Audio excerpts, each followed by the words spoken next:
Денеска во библиотеката Искра во Кочани беше промовирана сликовницата за деца "Моите здрави навики" од малиот и талентиран автор Милијан Чаршавски. Преводеленец од Чаршавски во книгата ги раскажува своите здрави навики и упатува порака до сите дечиња. Промотори на сликовницата се Благојче Стојановски, оделенски наставник, и Андреј Јанков, дипломиран професор по македонски јазик и книжевност. Промотори на книгата сме јас, Андреј Јанков, дипломиран професор по македонски јазик и книжевност, и неговиот оделенски раководител Благојче, кој што работи во основното училиште Никола Карев.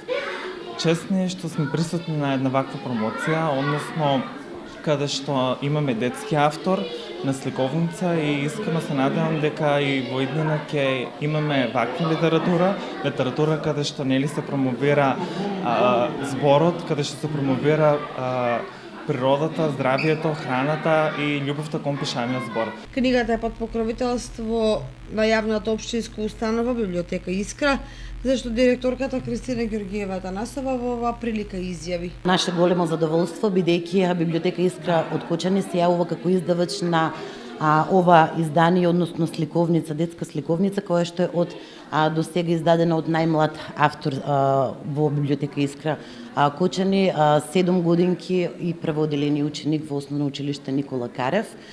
Исто така за нас од големо задоволство представува денешната промоција, интересниот денешен интерактивен настан кој што ќе следува, бидејќи ќе бидат присутни најмалите, најмелите сограѓани на општина Кочани, односно преводеленци од сите основни училишта од градот. Задоволството е големо. Библиотека Искра од Кочани секогаш ги поддржува роднокрајните автори, поготово особено кога имаме вака случај со многу млад автор. Младиот автор пак се заблагодари на сите дечиња кои денеска му дадоа поддршка и беа дел од промоцијата на неговата прва книга. Јас сум Милијан, ученик сум во прво одделение во основното училиште Никола Карев. Благодарна што сте присутни на промоција на книга "Моите здрави навики". Промоцијата ја проследија прводеленци од основните училишта од Кочани кои му дадоа поддршка на авторот Чаршавски со желба и понатаму да продолжи да твори.